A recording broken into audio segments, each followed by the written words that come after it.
Blood spattered across the dirt as Bethany Foster fell to her knees, clutching her split lip with trembling fingers.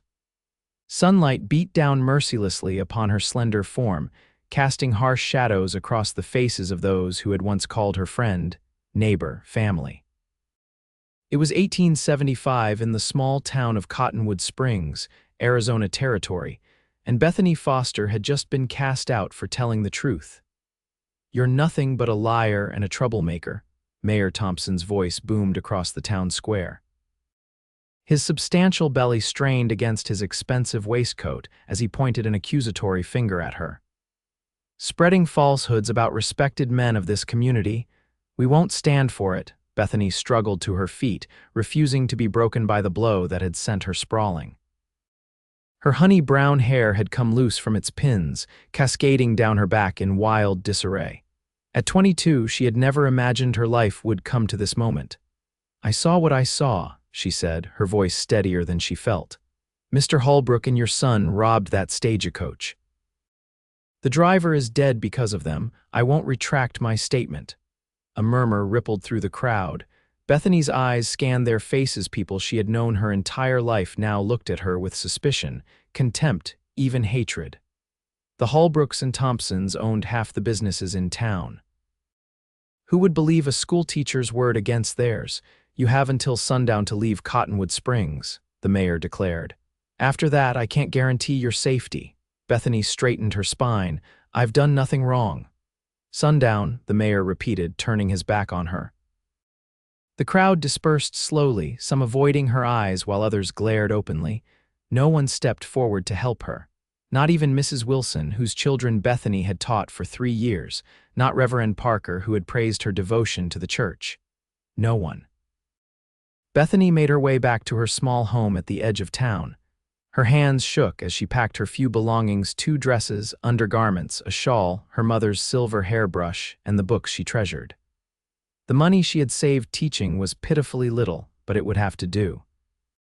As she stuffed the last of her possessions into a carpet bag, she caught sight of her reflection in the small mirror hanging on the wall. Her lip was swollen, a bruise forming on her cheek where the mayor's son had struck her. Tears threatened, but she blinked them away. She couldn't afford to cry. Not now.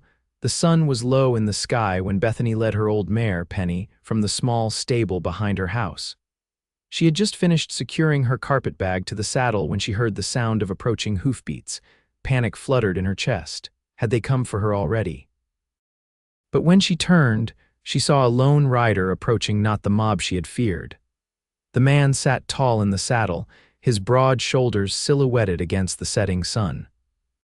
As he drew closer, she could make out more details: a weathered Stetson pulled low over his eyes, a worn leather vest over a faded blue shirt, and a holstered revolver at his hip. Dust covered his clothes and the chestnut gelding beneath him, suggesting a long journey. "Evening, madam," he said, reining his horse to a stop a respectful distance away.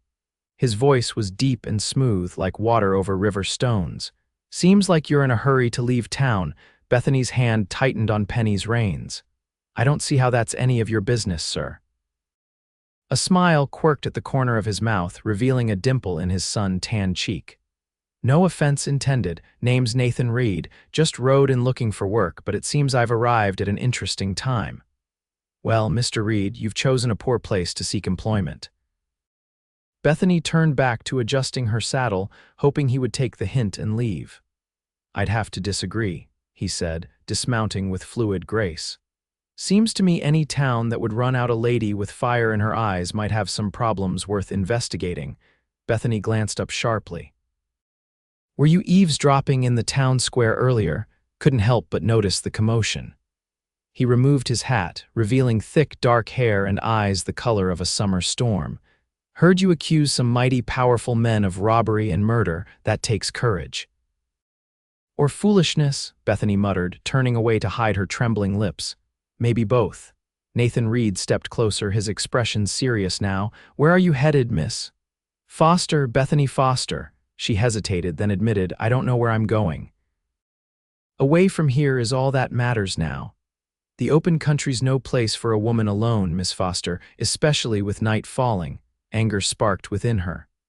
I'm quite capable, I don't doubt it, he interrupted gently, but there are men who would take advantage of a solitary female traveler. Bandits, wild animals too. What do you suggest then, Mr. Reed, that I stay and face a town that wants me gone, or worse? Nathan glanced back toward Cottonwood Springs, his expression thoughtful. I suggest you let me ride with you, at least until you reach somewhere safe.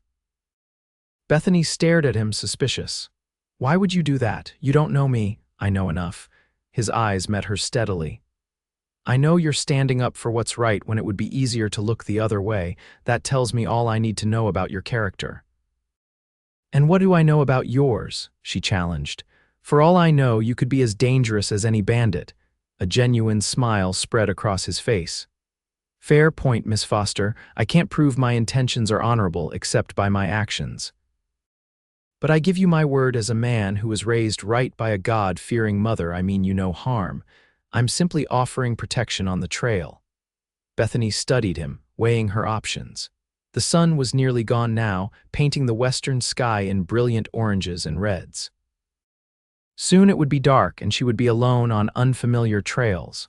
This man was right, it wasn't safe. But could she trust him? Something in his steady gaze, the way he kept a respectful distance, made her want to believe him. And what choice did she really have? Very well, Mr. Reed, she said finally. I accept your offer of protection, but I warn you, I have a pistol and I know how to use it. Nathan chuckled, replacing his hat. I wouldn't expect anything less from a woman brave enough to accuse the town's elite of murder. He mounted his horse with easy grace. Shall we? As Bethany swung up onto Penny's back, she cast one last glance at the only home she had known since her parents' deaths 5 years ago. Her throat tightened with emotion, but she forced herself to look ahead. I'm thinking of heading toward Tucson, she said. I've heard there are opportunities for teachers there. Nathan nodded. Tucson's a good choice, growing fast, but it's a 4-day ride at least if the weather holds. He glanced at the darkening sky. We should make for Coyote Pass tonight. There's a decent camping spot with water about 2 hours' ride from here. They set off together, the last light of day fading behind them. Bethany felt the curious stares of townspeople as they rode past, but she kept her eyes forward, her back straight. Let them look. Let them remember the woman who wouldn't be silenced. As they reached the edge of town, Nathan pulled his horse alongside hers. For what it's worth, Miss Foster, I believe your story. The Holbrooks have a reputation that stretches beyond Cottonwood Springs. Bethany glanced at him in surprise. You know of them? I've been riding these territories for 8 years now. You hear things. His expression darkened. The stagecoach robbery you mentioned, when did it happen? 4 days ago. I was gathering herbs in the hills and saw the whole thing from above. They didn't know anyone was watching. The memory made her shudder. They shot the driver in cold blood, left the passengers bound, and took everything of value. And you reported it to the sheriff, for all the good it did, Bethany said bitterly. Sheriff Mills is the mayor's brother-in-law. He dismissed my account immediately, said I must be mistaken. When I insisted, the Holbrooks and Thompsons turned the town against me, called me a liar, said I was seeking attention. Her voice caught. People I've known my whole life believed them without question. Nathan was quiet for a long moment. People believe what's convenient, Miss Foster. The truth often isn't. They rode in silence as darkness fell completely, the vast desert landscape transforming under the silver light of a rising moon. The rhythmic sound of hoofbeats and the occasional call of a night bird were the only sounds breaking the stillness. Bethany stole glances at her companion as they rode. In the moonlight, his profile was strong and defined, straight nose, firm jaw shadowed with stubble, lips set in a determined line. His eyes constantly scanned their surroundings, alert to any potential danger. May I ask what brings you to these parts, Mr. Reed? She finally asked, curious about this mysterious man who had appeared at precisely the moment she needed help. Work, mainly, he replied. I was a ranch hand up north for a spell, but the winter was harsh. Heard there might be opportunities further south. He adjusted his hat. I've done a bit of everything: cattle driving, breaking horses, scouting, even tried my hand at silver mining once, but that didn't pan out. A man of many talents, Bethany observed. A smile flickered across his face. Jack of all trades, master of none, as my pa used to say. He glanced at her. And you, have you always been a school teacher since I was 18? My parents both died of influenza that winter. Teaching was the only respectable profession open to me. She stroked Penny's mane absently. I love it though, the children, watching them learn and grow. It wasn't just a necessity, it became my calling. They'll miss you, those children, Nathan said softly. The simple statement brought tears to her eyes that she quickly blinked away. Yes, I suppose they will. They crested a small rise and Nathan pointed ahead. There's Coyote Pass. We'll make camp by the spring just beyond those rocks. The spring was a small oasis in the desert landscape, a cluster of cottonwood trees surrounding a clear pool fed by underground waters. Nathan helped Bethany dismount, then efficiently set about making camp, gathering wood for a small fire and unsaddling the horses. Bethany unpacked some bread and dried beef she had hastily prepared before leaving. It wasn't much, but it would suffice for the night. I'll take first watch, Nathan said as they finished their simple meal. You should rest, it's been a difficult day. Bethany wanted to protest, to insist she could take her turn standing guard, but exhaustion was catching up with her. The emotional toll of the day, combined with the physical strain of riding for hours, left her body aching for rest. Thank you, she said simply, spreading her blanket near the fire. As she settled down, Nathan moved to sit on a rock at the edge of their camp, his rifle across his knees. The firelight played across his features, highlighting the thoughtful expression in his eyes as he gazed into the darkness. Mr. Reed, Bethany said quietly. He turned to look at her. Yes, I never properly thanked you for your help today. I don't know what I would have done if you hadn't come along. You'd have managed, he said with certainty. You strike me as a woman who finds a way to survive, Miss Foster. His confidence in her abilities, even though he barely knew her, warmed something inside Bethany that had grown cold in the face of her town's betrayal. Even so, she murmured, I'm grateful. Nathan tipped his hat slightly. Get some rest now. We've got a long ride ahead of us tomorrow. As Bethany closed her eyes, the events of the day replayed in her mind, the accusations, the blows, the rejection. But instead of the fear and despair that had consumed her earlier, she felt a strange sense of freedom. She had spoken the truth, regardless of the consequences. Perhaps that was victory enough for now. With the soft crackling of the fire and the reassuring presence of Nathan Reed keeping watch, Bethany drifted into sleep beneath a canopy of desert stars. Dawn came with the soft warbling of cactus wrens and the gentle glow of pink light on the eastern horizon. Bethany woke to find Nathan already up, tending to a small fire where coffee was brewing in a battered tin pot. Morning, he greeted her, his voice rough with the remnants of sleep. Hope you rested well. Bethany sat up, wincing at the stiffness in her muscles. She wasn't accustomed to sleeping on the hard ground. As well as could be expected, she replied, running her fingers through her tangled hair. Did you sleep at all? Caught a few hours. He poured coffee into a tin cup and offered it to her. Not much, but I'm used to it. The coffee was strong and bitter, but the warmth was welcome in the cool morning air. Bethany sipped it gratefully while Nathan packed up their simple camp.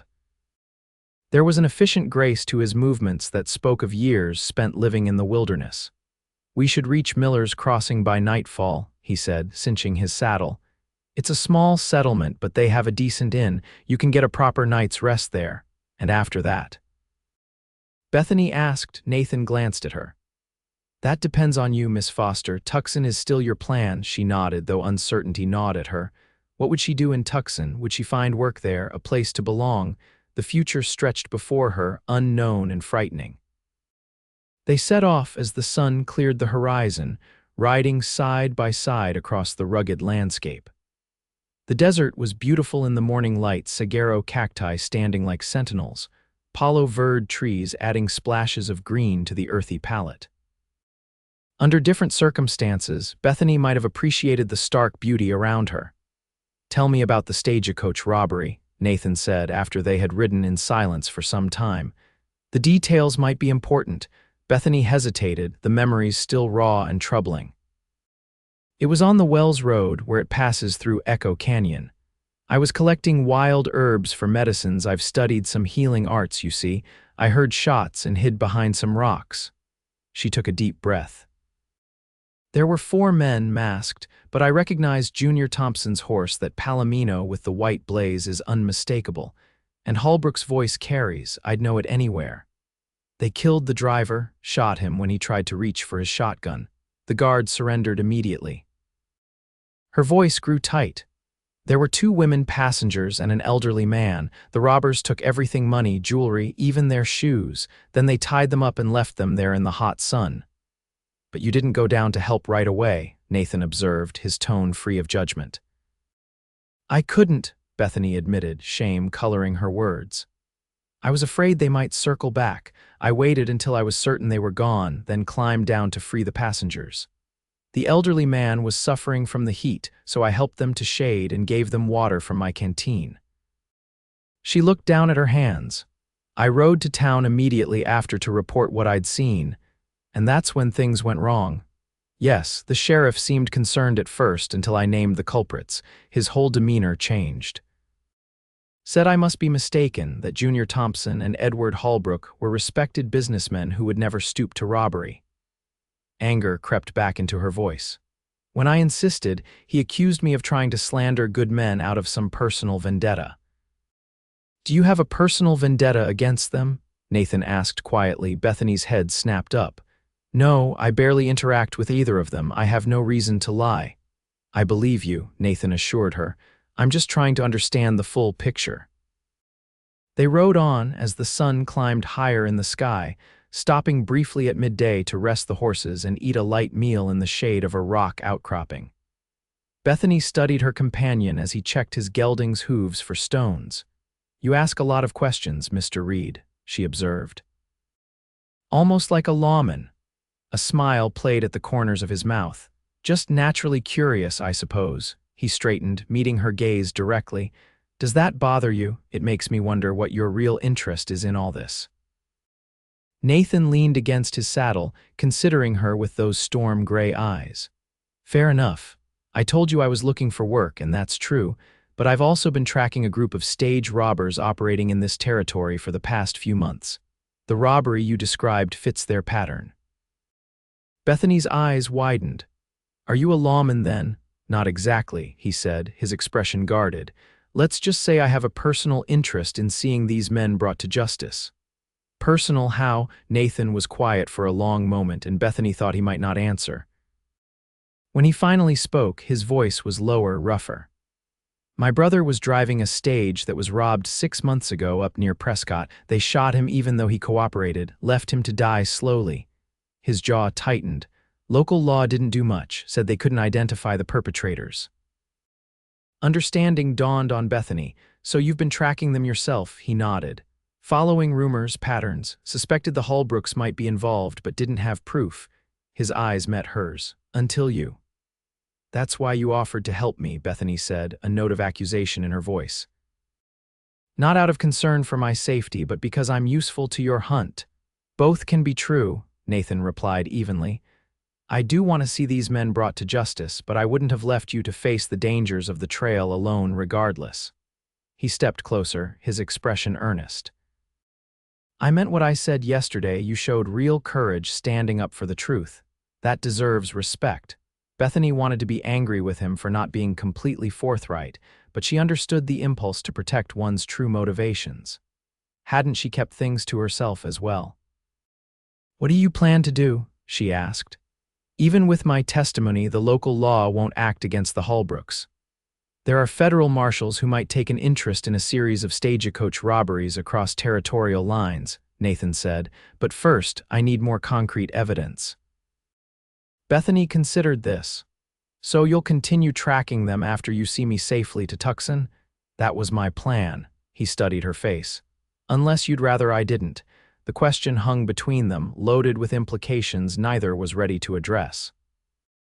Bethany looked away, gathering her thoughts. I want justice for what they did, she said finally. But I also want to rebuild my life somewhere new. I can't do that if I'm constantly looking over my shoulder, afraid they'll find me. Nathan nodded. I understand. Let's get you to Tucson first. We can decide our next steps when you're safe." They mounted up and continued their journey. As they rode, the landscape gradually changed, the barren desert giving way to grasslands dotted with mesquite trees.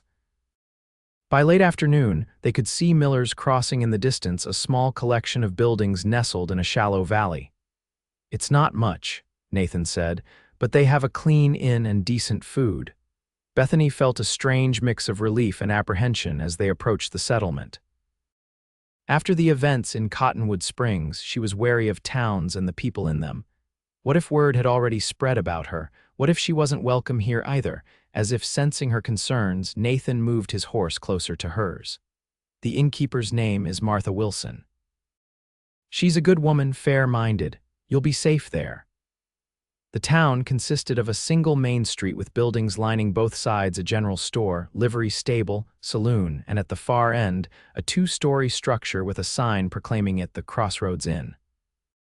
A few people moved about their business, glancing curiously at the newcomers, but not with the hostility Bethany had feared. They dismounted in front of the inn, and Nathan tied their horses to the hitching post. "Wait here," he said. "I'll arrange for rooms." Bethany nodded, grateful for his consideration. She felt exposed standing on the street, as if her shame and exile were visible for all to see. She kept her eyes downcast, not wanting to meet the curious glances of passers-by. Nathan returned quickly. "Mrs. Wilson has 2 rooms available. She's preparing a hot meal as well." He gathered their saddlebags. "Come on, I'll show you inside." The inn was simple but clean, with polished wooden floors and a cozy dining area off the main entrance. A plump, gray-haired woman bustled forward to greet them, wiping her hands on her apron. "Welcome to the Crossroads," she said warmly. "I'm Martha Wilson. Mr. Reed tells me you've had a long journey, Miss Foster." "Yes, thank you for accommodating us," Bethany replied, trying to hide her exhaustion. "It's no trouble at all. We don't get many visitors this time of year, Mrs. Wilson gestured toward the stairs. "Your room is the second on the right. There's hot water waiting if you'd like to freshen up before supper." The mention of hot water nearly brought tears to Bethany's eyes. "That sounds wonderful." "Supper will be ready in about an hour," Mrs. Wilson continued. "Nothing fancy, just beef stew and fresh bread, but it'll fill your bellies." "That's more than generous," Nathan said. "Thank you, madam." Once in her room, Bethany allowed herself a moment of true vulnerability. The space was small but comfortable, with a narrow bed, washstand, and a window overlooking the main street. She sank onto the edge of the bed, emotions finally overwhelming her. The tears came then, hot, bitter tears for all she had lost. Her home, her position, her friends, her sense of belonging. Everything she had built over the years, gone in an instant because she refused to stay silent in the face of injustice. After several minutes, she wiped her eyes and rose to wash her face in the basin of warm water Mrs. Wilson had provided. The simple luxury of cleaning away the trail dust helped restore her composure somewhat. She changed into her second dress, a simple blue calico that had seen better days, but was at least clean, and brushed out her long honey-brown hair. When she descended to the dining room, Nathan was already seated at a table, freshly washed and wearing a clean shirt. He stood as she approached, pulling out a chair for her. "You look refreshed," he said, his eyes taking in her changed appearance with appreciation. "I feel human again," Bethany admitted, settling into the chair. "It's amazing what hot water and clean clothes can do for one's spirits." Mrs. Wilson brought out bowls of fragrant stew and a loaf of crusty bread. "Eat up now," she encouraged. "You both look like you could use a good meal." The stew was delicious, rich with vegetables and tender chunks of beef. Bethany hadn't realized how hungry she was until she took the first bite. They ate in companionable silence for a while, the simple act of sharing food creating a sense of normalcy that had been missing since her world fell apart. "Mrs. Wilson," Nathan said as the innkeeper refilled their coffee cups, "have you heard any news of stagecoach robberies in these parts recently?" The older woman frowned thoughtfully. "Matter of fact, there was one just last week over near Rattlesnake Pass. Terrible business. They say the passengers were left stranded for hours before help came. Any word on who might be responsible?" Nathan asked casually. There's always rumors, Mrs. Wilson replied with a shrug. Some say it's a gang from down Mexico way, others think it might be local boys gone bad. She lowered her voice.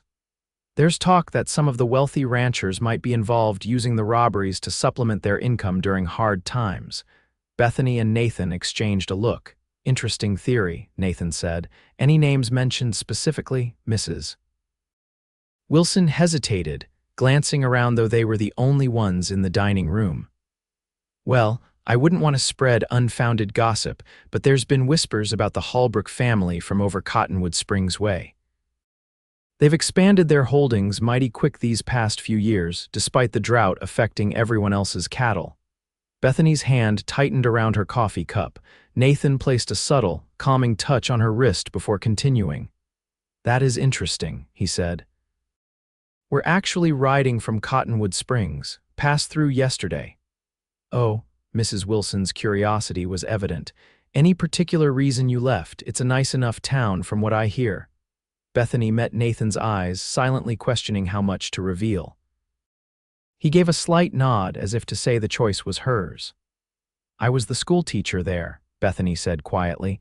I had a disagreement with some influential citizens and decided it was best to move on. Mrs. Wilson studied her face, noting the fading bruise on her cheek with shrewd eyes. I see, she said, though it was clear she suspected there was more to the story. Well, their loss is someone else's gain, I expect. A good teacher is worth their weight in gold. Thank you, Bethany said, touched by the woman's kindness. After supper, they moved to sit on the inn's front porch. The evening air was cool and pleasant, carrying the scent of sage and distant rain. Stars emerged one by one in the darkening sky, creating a glittering canopy overhead. I've been thinking, Nathan said after they had sat in silence for some time. About what happens after Tucson. Bethany glanced at him.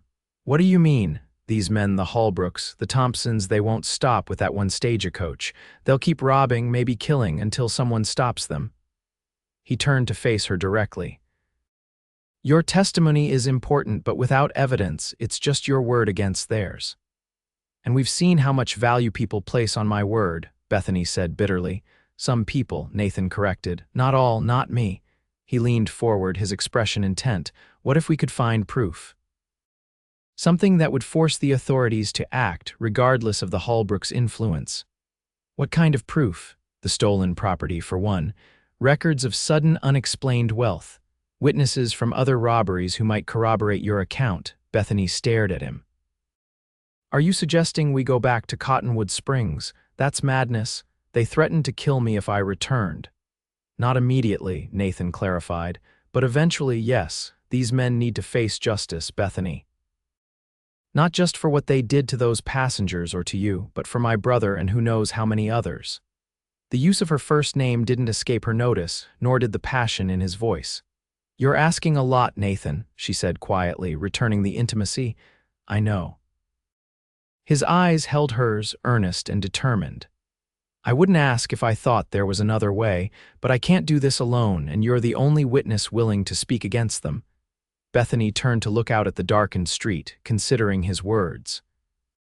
The thought of confronting her accusers again filled her with dread, and yet a small part of her yearned for vindication, for the truth to be known. Let me think about it, she said finally. This isn't a decision to make lightly. Nathan nodded, respect in his gaze. Fair enough. We still have at least 3 days' ride to Tucson. You have time to consider. They sat in silence after that, each lost in their own thoughts as night settled fully over Miller's Crossing. Bethany found herself studying Nathan's profile in the dim light from the inn's windows, the straight line of his nose, the firm set of his jaw, the thoughtful cast of his eyes.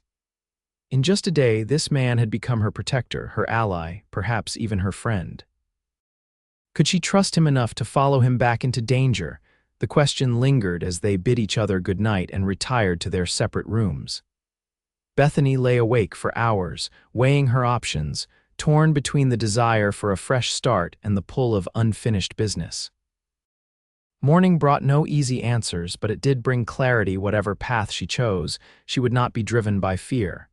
She had spoken the truth once. She could do so again if necessary. The realization was both terrifying and liberating. When she met Nathan for breakfast, something had shifted between them, a tentative trust forming, a mutual respect deepening. They didn't speak of their conversation from the night before, instead discussing practical matters of their journey to Tucson. After a hearty breakfast of eggs and biscuits, they thanked Mrs. Wilson for her hospitality and set off once more. The road stretched before them, winding through grasslands toward distant mountains. Whatever lay ahead, Bethany knew one thing with certainty: she was no longer alone in her fight. The next 2 days of travel passed without incident. They settled into a comfortable rhythm, riding side by side during daylight hours, making camp together as night fell. Nathan proved to be a skilled outdoorsman, finding water where Bethany saw only dry creek beds, tracking game for fresh meat, building fires that gave warmth without excessive smoke. He was also, she discovered, a good companion. Beneath his serious exterior lay a dry wit and a thoughtful mind. He told stories of his travels across the Western Territories, of the characters he'd met and the sights he'd seen. In turn, Bethany shared tales of her teaching days, the children's antics, the challenges and rewards of education on the frontier. They avoided the subject of the Holbrooks and what might come after Tucson, though it hung unspoken between them. Instead, they focused on the journey at hand, on surviving each day and drawing closer to their immediate destination. On the evening of the third day since leaving Miller's Crossing, they made camp beside a small stream. The terrain had changed again, becoming more rugged as they approached the mountains that surrounded Tucson. Scattered oak trees provided welcome shade, and the burbling water offered a pleasant soundtrack to their evening. Nathan had managed to shoot a rabbit, which now roasted over their campfire. The savory aroma filled the air, making Bethany's stomach growl appreciatively. "Should be ready soon," Nathan said, turning the spit carefully. "Not exactly fine dining, but better than jerky again." "It smells wonderful," Bethany assured him. She was seated on a fallen log, mending a tear in her skirt with needle and thread from the small sewing kit she carried. "I'm not particular about food these days. Any meal I don't have to prepare myself feels like luxury." Nathan chuckled. "I know that feeling, though I should warn you my cooking skills are limited. Don't expect too much. You've kept us fed and safe for days now." "I'd say your skills are more than adequate." She tied off her thread and bit it with her teeth. "Tomorrow we reach Tucson, by midday if we start early," Nathan confirmed.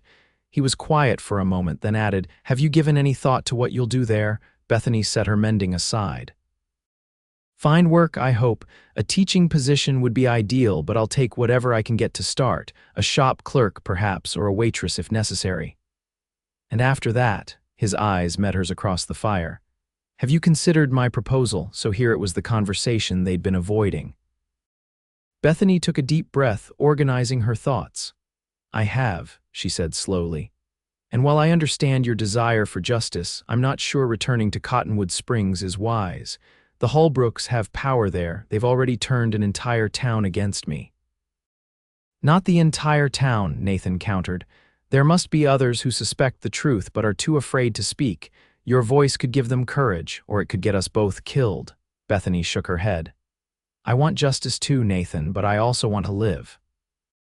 He moved to sit beside her on the log, close enough that she could feel the warmth radiating from his body.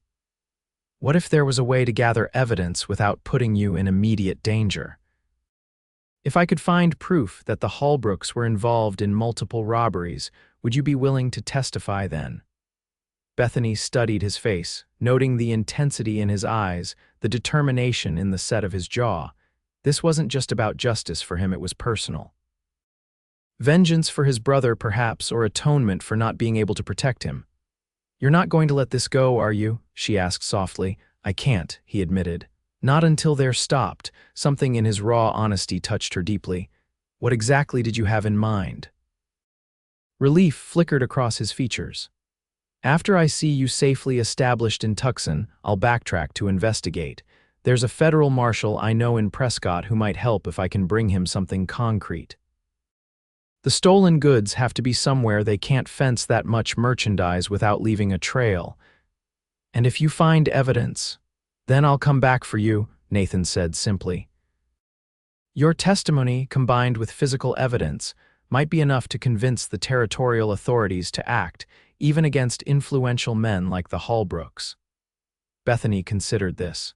It was still risky, but less immediately dangerous than returning to Cottonwood Springs right away. And the thought of those men continuing their crimes without consequence turned her stomach. "All right," she said finally. "If you find evidence, I'll testify, but promise me you'll be careful, Nathan. These men have already shown they're willing to kill to protect their interests." His hand covered hers, warm and calloused. "I promise, and thank you." The contact sent a flutter through Bethany's chest that had nothing to do with fear or anxiety. She became acutely aware of how close they were sitting, of the way the firelight played across his features, softening the hard edges. Nathan seemed to realize it too. His eyes dropped to their joined hands, then back to her face. For a moment, Bethany thought he might lean closer, might bridge the small gap between them. Part of her wanted him to. Instead, he gently squeezed her hand before releasing it. "The rabbit's probably done," he said, standing to check their dinner. The moment passed, but something had shifted between them, an acknowledgement of feelings neither was ready to express. They ate their dinner, talking of lighter matters, but the undercurrent remained, a sweet tension humming beneath ordinary conversation. That night, as Bethany lay wrapped in her blanket listening to the gentle sounds of the stream, she found herself thinking not of the dangers ahead or the home she'd left behind, but of Nathan Reed, his steady presence, his unwavering belief in justice, the way his eyes crinkled when he smiled. It was dangerous territory, these growing feelings. And yet, in the midst of so much uncertainty, they felt like the most natural thing in the world. She fell asleep with the memory of his hand on hers, warm and reassuring in the firelight. They reached Tucson shortly after noon the following day. The town was larger than Cottonwood Springs, with adobe buildings lining wide streets and a bustling central plaza. Wagons and riders moved about on business, and the sound of multiple languages, English, Spanish, and native tongues, created a vibrant backdrop to the scene. "It's so much bigger than I expected," Bethany remarked as they rode down the main thoroughfare. "Tucson's growing fast," Nathan replied. "The railroad's coming through soon, they say. That'll change things even more." He led them to a modest boarding house on a side street near the town center. "Mrs. Alvarez runs a respectable place," he explained as they dismounted. "Reasonable rates, clean rooms, and she doesn't ask too many questions." The boarding house was a 2-story adobe structure with a small courtyard.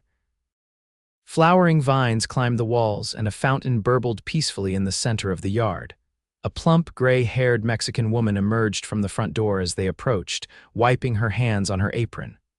"Señor Reed," she greeted warmly, "it has been many months since you passed through." "I did not expect to see you again so soon, Mrs. Alvarez," Nathan tipped his hat respectfully. "I've brought someone who needs lodging. This is Miss Bethany Foster. She's looking to start fresh in Tucson." The older woman's dark eyes assessed Bethany with kind curiosity. "Of course. I have a room available on the 2nd floor, very nice with a window facing east for the morning sun." She smiled at Bethany. "You are welcome here, Señorita Foster." "Thank you," Bethany replied, relieved at the woman's easy acceptance. "That sounds perfect." After seeing to the horses and bringing in Bethany's few possessions, Nathan suggested they visit the mercantile to purchase necessities she would need for a longer stay.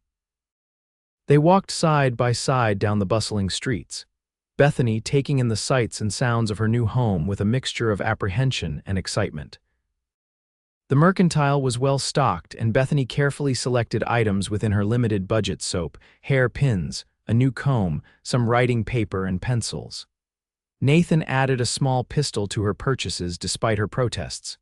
"For protection," he insisted, showing her how to load and fire it. "Keep it with you, especially if I'm not around." The casual mention of his impending departure sent a pang through Bethany's chest. She had grown accustomed to his presence, his steady support. The thought of facing this new town alone was more daunting than she wanted to admit. They ate a late lunch at a small cafe near the plaza, discussing her next steps. "There's a school on the north side of town," Nathan informed her. "They might be looking for teachers. If not, the hotel often needs help and there are several shops that employ women." "You seem to know Tucson well," Bethany observed. "I've passed through many times over the years," he said with a shrug. "It's a good town. People mind their business but help when needed." He hesitated, then added, "You'll be safe here, Bethany. The Hallbrooks' influence doesn't reach this far." "When will you leave?" she asked, voicing the question that had been weighing on her mind. Nathan's expression grew serious. "Tomorrow morning. The sooner I start investigating, the better." He reached across the table, his fingers brushing hers. "I won't be gone longer than necessary." Bethany nodded, trying to hide her disappointment. "And if you find evidence, I'll send word before I return. You should have time to prepare yourself." His eyes held her steadily. "Are you having second thoughts?" "No," she said, surprising herself with the certainty in her voice. "I want to see this through. I want justice." A small smile touched his lips. "You're a remarkable woman, Bethany Foster." The compliment warmed her cheeks. "I'm just doing what's right." "Many people wouldn't," he countered. "They'd take the easier path, start fresh, and never look back." "Your courage is extraordinary." They spent the remainder of the day setting Bethany up in her new lodgings and exploring the town. Nathan pointed out landmarks, introduced her to a few shopkeepers he knew, and generally helped her orient herself in the unfamiliar surroundings. By the time evening fell, Bethany felt less overwhelmed by the prospect of making Tucson her home. They dined at Mrs. Alvarez's table that night. Along with the other boarders, a young clerk from the assayer's office, an elderly widow, and a quiet man who worked for the stagecoach company. The conversation was pleasant, focusing on town news and harmless gossip. No one asked probing questions about Bethany's past, for which she was grateful. After dinner, Nathan walked with her in the small courtyard. Stars glittered overhead, and the night air was perfumed with jasmine from Mrs. Alvarez's carefully tended vines. They stopped beside the fountain, its gentle splashing creating a bubble of privacy around them. "I want to thank you," Bethany said softly, "for everything you've done.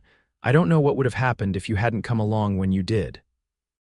"You'd have managed," Nathan replied, echoing his words from their first night on the trail. "But I'm glad I was there all the same." They stood in silence for a moment, the unspoken hovering between them. Finally, Bethany gathered her courage. "Please be careful," she said, her voice barely above a whisper. "The Hallbrooks are dangerous men, I know." His eyes searched her face in the dim light. "I'll come back, Bethany, you have my word." Whether it was the promise in his voice or the tenderness in his gaze, something emboldened Bethany. She rose slightly on her toes and pressed a soft, quick kiss to his cheek. "For luck," she murmured, stepping back, her heart racing at her own daring. Nathan looked momentarily stunned, then a slow smile spread across his face. He reached out, gently tucking a strand of hair behind her ear, his fingers lingering against her cheek. "I should leave early," he said, his voice deeper than usual. "Before dawn." Bethany nodded, understanding the practical necessity even as disappointment filled her. "Then I'll say goodbye now." "Not goodbye," Nathan corrected. "Just until we meet again." She smiled at that. "Until we meet again, then." He held her gaze for a long moment, as if memorizing her features, then nodded once and turned to go. Bethany watched him walk away, his tall figure disappearing into the shadows of the boarding house. That night, she lay awake in her new room, listening to the unfamiliar sounds of Tucson and wondering where Nathan would be this time tomorrow, whether he would truly come back as promised, and what it meant that her heart already ached at his absence. The next 6 weeks passed in a blur of activity as Bethany settled into life in Tucson. True to Nathan's suggestion, she inquired at the local school and was fortunate to find they needed an assistant teacher. The pay was modest, but combined with the small amount she'd saved, it was enough to cover her room and board at Mrs. Alvarez's and leave a little extra for necessities. She threw herself into her work, grateful for the distraction from worry about Nathan and thoughts of Cottonwood Springs. The children were curious about their new teacher but welcoming, and Bethany found comfort in the familiar routine of lessons and recitations. In the evenings, she often sat in Mrs. Alvarez's courtyard, grading papers or simply enjoying the peaceful atmosphere. The older woman would sometimes join her, sharing stories of Tucson's history or offering advice on navigating life in the growing town. "You have sadness in your eyes, señorita," Mrs. Alvarez observed one evening as they shelled peas together. "And you watch the road too often." "You are waiting for someone." "No," Bethany's hands stilled. "Is it that obvious?" The older woman smiled knowingly. "Only to one who has also waited." She resumed her work, fingers moving deftly. "Señor Reed, he is a good man, quiet, serious, but good. He will return if he can." "I know," Bethany said softly. "I just worry about what he might be facing." "This is natural when we care for someone." Mrs. Alvarez gave her a sidelong glance. "But worry will not bring him back faster. Better to live each day fully so you have stories to tell when he returns." Bethany took the advice to heart, making more effort to engage with the community around her. She attended church services, joined a ladies' reading circle, and volunteered at a clinic where a doctor was teaching her more about herbal medicines. Slowly, she began to feel less like an outsider and more like a resident of Tucson. Still, each day, she found herself watching for riders coming into town, hoping to see Nathan's familiar figure. And each night, she said a silent prayer for his safety. It was nearly 7 weeks after his departure when the letter arrived. Bethany's hands trembled as she broke the seal, her heart racing as she read the brief message. "B. Have found what we sought. Will arrive Tucson by month's end. Prepare yourself for what must follow. Be cautious. Tell no one." And she read it 3 times, relief and anxiety warring within her. He was alive, he had found evidence, and he was coming back, but the warning to be cautious concerned her. Had he encountered trouble? Were the Holbrooks aware of his investigation?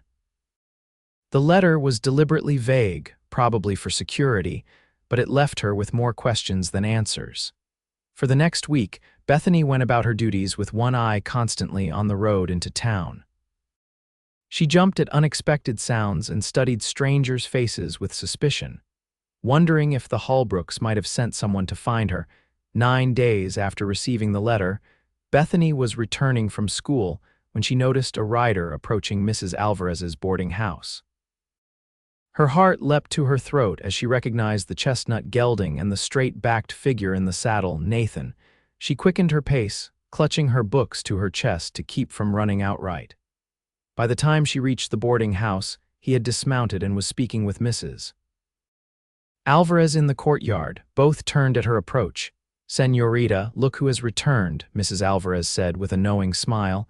"I will leave you two to talk. There is fresh lemonade in the kitchen." With that, she discreetly withdrew. For a moment, Bethany and Nathan simply looked at each other. He appeared thinner than before, with several days' growth of beard shadowing his jaw and new lines of fatigue around his eyes. But he was whole, uninjured, and the sight of him made her heart swell with emotion she couldn't fully name. "You came back," she said softly. "I promised I would."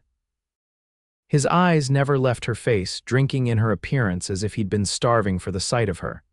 "You look well, Bethany. Tucson agrees with you. I've been fortunate," she replied. "I found a teaching position almost immediately." "I'm glad." A smile touched his lips. "I knew you would land on your feet." There was so much Bethany wanted to say, so many questions she wanted to ask, but they were still standing in the open courtyard where anyone might overhear. As if reading her thoughts, Nathan glanced around before speaking again. "Is there somewhere we can talk privately? What I have to tell you shouldn't be overheard." Bethany nodded. "We could walk to the small park near the church. It's usually quiet this time of day." They walked side by side through Tucson's streets, maintaining a respectable distance between them, though Bethany longed to take his arm, to reassure herself that he was really there. Neither spoke of important matters until they reached the park, a small green space with benches set beneath cottonwood trees. Finding a secluded bench away from the few other visitors, they sat down. Nathan turned to face her, his expression serious. "I found evidence," he said without preamble. "Ledgers documenting the sale of stolen goods, jewelry matching descriptions from the robberies, and witnesses 2 men who participated in earlier robberies and are willing to testify in exchange for leniency." That's incredible, Bethany breathed. How did you manage it? I started by tracking down passengers from previously robbed stages. Several mentioned distinctive jewelry that was taken. I then visited pawn shops and jewelers in towns across the territory, showing sketches of the pieces. His mouth set in a grim line. Found 3 items in a shop in Prescott. The owner remembered who sold them to him, a man matching Edward Holbrook's description. That's not enough for a conviction, though, Bethany pointed out. No, but it led me to keep watching the Holbrook ranch. I observed comings and goings, noticed patterns. Nathan's voice lowered. 2 weeks ago, they hit another stage. I followed them back to an abandoned mine they're using to store goods before fencing them. That's where I found the Ledger's Junior Thompson keeps detailed records of their take, not the smartest move. And the witnesses. 2 hired guns they used for previous jobs. The Holbrooks cut them out of their share from the last robbery. They're angry enough to talk if offered protection. Nathan leaned forward, his intensity palpable. I've spoken with Marshal Davis in Prescott. With the physical evidence, the witness's testimony, and your account, he believes we have enough for arrests. Bethany absorbed this information, a mix of hope and fear churning inside her. What happens now? The marshal is assembling a team. We'll ride for Cottonwood Springs in 3 days. Nathan's eyes held her steadily.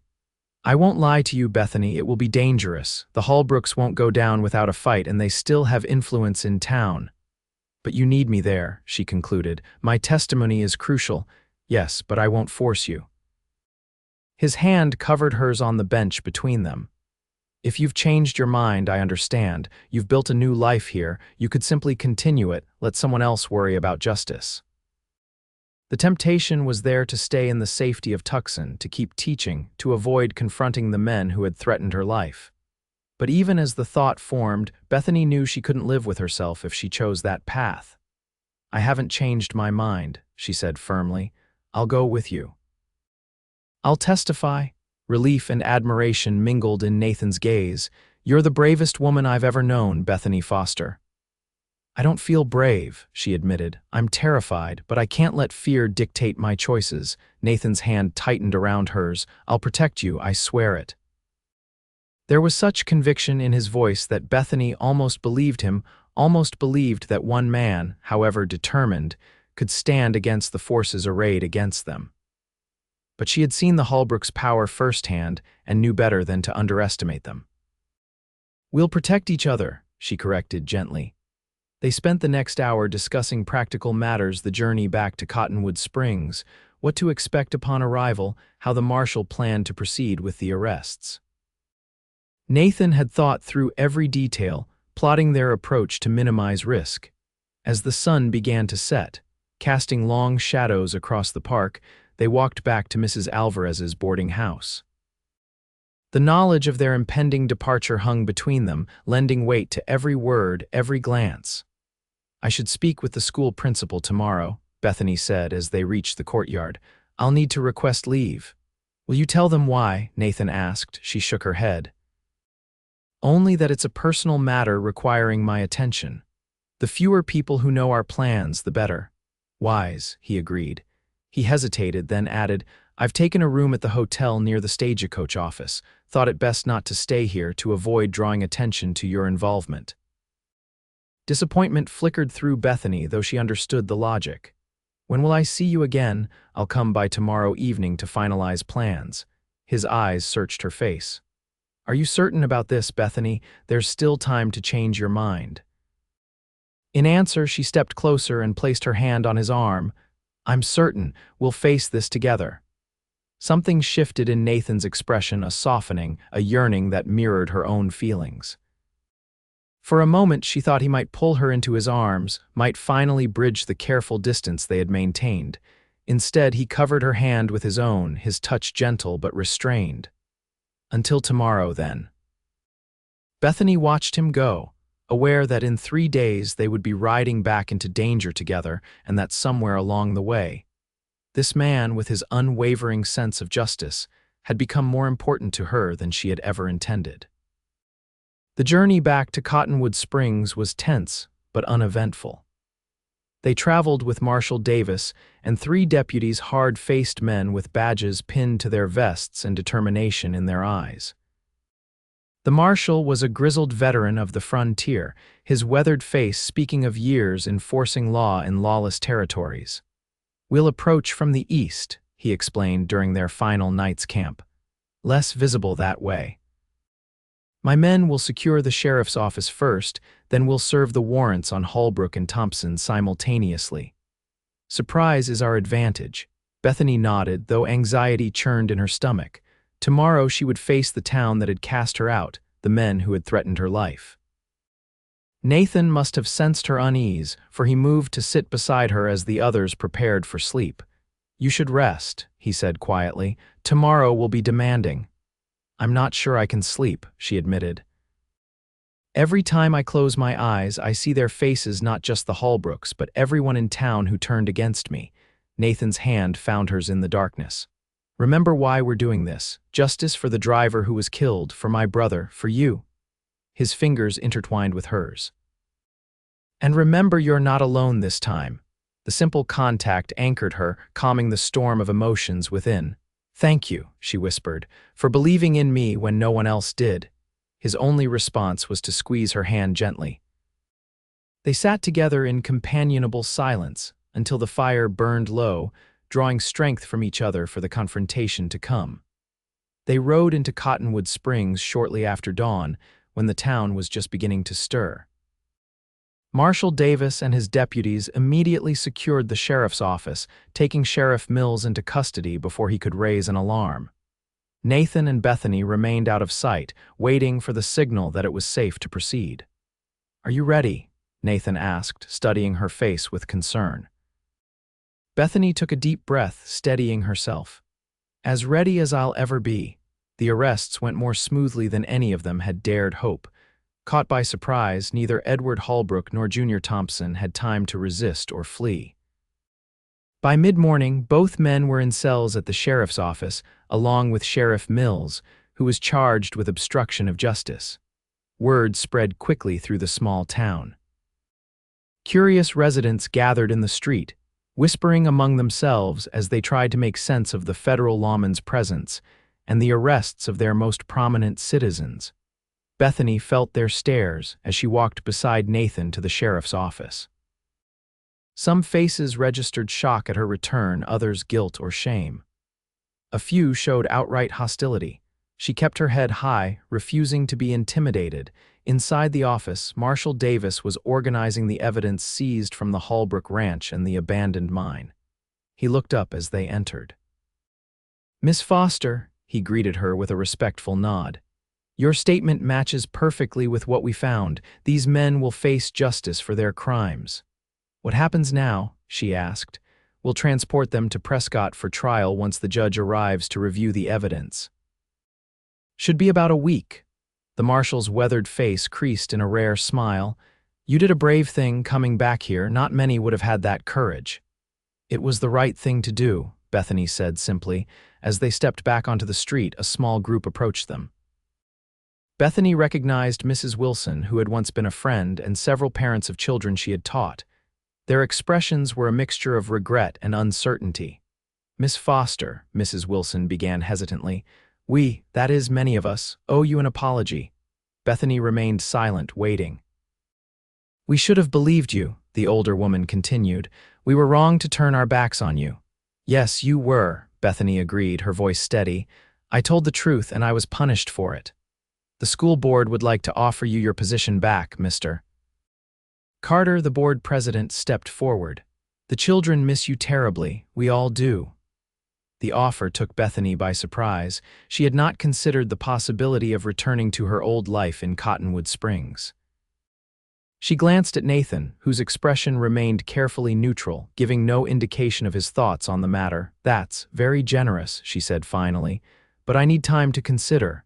My life has changed considerably since I left." "Of course," Mr. Carter nodded. "The offer stands whenever you're ready." As the group dispersed, Nathan guided Bethany toward the hotel where they would stay until the proceedings were complete. "You could teach here again," he observed, "if that's what you want." There was something in his tone that made Bethany study his face more closely. "Is that what you think I should do?" "It's not my place to say," he replied. "You've built a life in Tucson, but you had one here too before it was taken from you. Now you have a choice."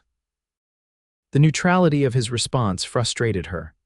"And what about you, Nathan? What will you do once this is over? Return to tracking outlaws, move on to the next town?" He was quiet for several steps. "I haven't thought that far ahead," he admitted finally. For so long, bringing these men to justice was all that mattered. And now, his eyes met hers, intense and searching. "Now I find myself considering possibilities I hadn't allowed before." The implication hung between them, unspoken but unmistakable. Before Bethany could respond, however, they were interrupted by the hotel clerk welcoming them and arranging their rooms. The next few days were consumed with preparations for the legal proceedings. Bethany gave her formal statement to the judge who arrived from Prescott, recounting in detail what she had witnessed the day of the stagecoach robbery. Nathan presented the evidence he had gathered, and the two witnesses, former accomplices of the Holbrooks, provided corroborating testimony. Throughout it all, Bethany felt the weight of the town's attention. Some residents, like Mrs. Wilson, made efforts to apologize and make amends. Others maintained a hostile distance, loyal to the Holbrooks despite the evidence against them. Many simply seemed confused, trying to reconcile their image of respected businessmen with the reality of their crimes.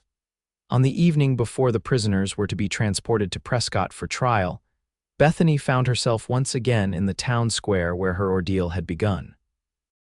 The setting sun cast a golden glow over the buildings, softening their hard edges. "Penny, for your thoughts," Nathan's voice came from behind her.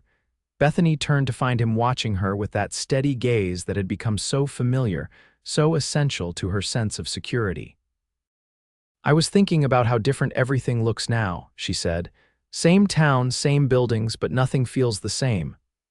"That's because you're not the same," he observed, moving to stand beside her. "Neither am I," she glanced up at him. "What do you mean?" Nathan was quiet for a moment, gathering his thoughts. "When I set out to find the men who killed my brother, I was driven by anger, vengeance. I didn't care much about anything else." His eyes met hers. "Then I met you," Bethany's heart quickened. And I found myself caring about justice for you as much as justice for him, then caring about your safety, your happiness." A smile touched his lips. "Somewhere along the trail, my priorities shifted." "Mine too," Bethany admitted softly. "When you first offered to ride with me, I was suspicious, afraid. I didn't think I could trust anyone again." "What changed?" he asked. "You did," she said simply. "Or rather, you showed me that not everyone would betray me, that I could still believe in goodness, in truth." They stood in silence for a moment, the unspoken growing between them until Nathan finally gave it voice. "I don't want to leave you, Bethany," he said, his voice low and earnest. "When this is over, when the Holbrooks are convicted and justice is served, I don't want to ride away." Joy bloomed in Bethany's chest, but uncertainty quickly followed. "What are you saying, Nathan?" He turned to face her fully, taking her hands in his. "I'm saying I love you. I think I've loved you since that first day when you stood your ground despite everything. I love your courage, your integrity, your compassion." His thumbs traced circles on her palms. "I'm asking if there might be a place for me in your future." Tears welled in Bethany's eyes, not from sadness but from overwhelming emotion. "There already is," she whispered. "I love you too, Nathan. I have for some time now." The confession hung in the air between them, a bridge finally crossed after weeks of careful distance. Nathan's hands moved to frame her face, his touch reverent. "May I kiss you?" he asked, his voice rough with emotion. In answer, Bethany rose on her toes, closing the distance between them. Their lips met in a kiss that was gentle at first, then deepened with the release of long, restrained feelings. His arms encircled her, drawing her close against his chest, and Bethany felt as if something broken inside her was finally healing. When they parted, both a little breathless, Nathan rested his forehead against hers. "I meant what I said. I'll go wherever you decide, Tucson, here, anywhere. As long as we're together." Bethany considered this, the weight of the decision settling on her shoulders. I've been thinking about the school board's offer, she said thoughtfully. Part of me wants to accept, to reclaim what was taken from me, to show everyone that I wasn't defeated. Nathan nodded, understanding in his eyes. But she continued, I'm not the same person who taught here before, and Tucson has become home in ways I didn't expect. She looked up at him. What about you? What would you want to do? I've thought about settling down, maybe starting a small ranch. A smile played at his lips. I'm not getting any younger, and the life of a wandering lawman loses its appeal after a while. Could you do that in Tucson? Bethany asked. There's good land outside town, he confirmed. And with the railroad coming, it's only going to grow. Seems like a promising place to build a future. The word future sent a thrill through Bethany. A future with Nathan, the possibility was both exhilarating and a little frightening in its newness. Then I think we have our answer, she said, smiling up at him. We'll return to Tucson after the trial, together. Nathan's expression brightened with joy and relief. Together, he agreed, sealing the promise with another kiss. The next morning, as the federal marshals prepared to transport their prisoners to Prescott, Bethany met with the school board to decline their offer. There was disappointment but understanding, and several members expressed sincere regret for their earlier treatment of her. I wish you well, Miss Foster, Mrs. Wilson said as they parted. You deserved better from us. Thank you, Bethany replied, finding forgiveness easier now that justice was being served. I hope the next teacher receives more support than I did. With their business in Cottonwood Springs concluded, Bethany and Nathan prepared to return to Tucson. They would follow the marshals to Prescott first to testify at the trial, then continue south to begin their new life together. As they rode out of town, Bethany felt a weight lifting from her shoulders. She had faced her accusers, stood firm in her truth, and emerged stronger for it. The road ahead was uncertain, but with Nathan beside her, she faced it with hope rather than fear. Ready? He asked, guiding his horse alongside hers. Bethany glanced back once at the town that had been her home and prison. Yes, she said, turning to meet his gaze. I'm ready for whatever comes next. Nathan smiled, the love in his eyes warming her heart. Then let's ride. 6 months later, Bethany stood on the porch of a small ranch house outside Tucson, watching as Nathan worked with a young colt in the corral. The afternoon sun highlighted the strong lines of his body as he moved with the animal, patient and steady. Much had changed since their return from Prescott. The Hallbrooks and Junior Thompson had been convicted of multiple counts of robbery and murder, sentenced to lengthy terms in territorial prison. Sheriff Mills had lost his badge and his reputation. Justice had been served, giving both Bethany and Nathan a sense of closure. With that chapter of their lives concluded, they had set about building something new. Nathan had purchased land outside Tucson with money saved from years of work, establishing a modest horse ranch. Bethany continued teaching at the Tucson school, finding fulfillment in educating a new group of eager young minds, and 1 month ago, they had married in a simple ceremony in Tucson's small church, surrounded by new friends and well-wishers. Mrs. Alvarez had wept openly, declaring it was about time they made things official after months of what she called making eyes at each other across her dinner table. Married life suited them both. Their small home was filled with books, laughter, and plans for the future. Nathan's nightmares about his brother's death had subsided, and Bethany no longer started at unexpected sounds, fearing retribution from the Hallbrooks. They had healed each other, she reflected, watching as Nathan finished with the colt and walked toward the house. His face brightened at the sight of her waiting, and even after all these months, Bethany's heart quickened at his smile. How's our newest addition coming along? She asked as he joined her on the porch. He's learning fast, Nathan replied, removing his hat and wiping his brow. Should be ready for proper training by spring. He pulled her into a gentle embrace, mindful of his dusty clothes. How was your day? Good. The children are excited about the Christmas pageant next week. She leaned into his warmth. Mrs. Rodriguez invited us for dinner on Sunday after church. Nathan nodded, dropping a kiss on the top of her head. Sounds fine to me. They stood together on the porch, watching as the sun began its descent toward the western mountains. The land around their small ranch was beginning to take shape according to their vision corrals for the horses, a vegetable garden beside the house, fruit trees recently planted that would one day provide shade and sustenance. "I was thinking," Nathan said after a comfortable silence, "about adding on to the house next year. Another bedroom or two." Bethany looked up at him, a smile playing at her lips. "Any particular reason?" A flush colored his tanned cheeks. "Well, I thought, that is, if you wanted." He cleared his throat. "Families tend to grow if we're fortunate." Warmth spread through Bethany's chest at his awkward suggestion. "I'd like that very much," she said softly, his arms tightened around her. "Really, really." She turned in his embrace to face him fully. "In fact, we might need to start that addition sooner rather than later." Nathan's brow furrowed in confusion, then cleared as understanding dawned. "Bethany, are you saying?" She nodded, joy bubbling up inside her. "Dr. Martinez confirmed it yesterday. We're going to have a baby, Nathan." In early summer. The look of wonder that transformed his face was something Bethany knew she would remember forever. Nathan lifted her off her feet in a gentle embrace, spinning her once before setting her down again. "A baby," he repeated, his voice thick with emotion. "Our baby." "Our family," Bethany corrected, reaching up to touch his cheek. "Something neither of us thought we'd have again." Nathan covered her hand with his own, turning to press a kiss to her palm.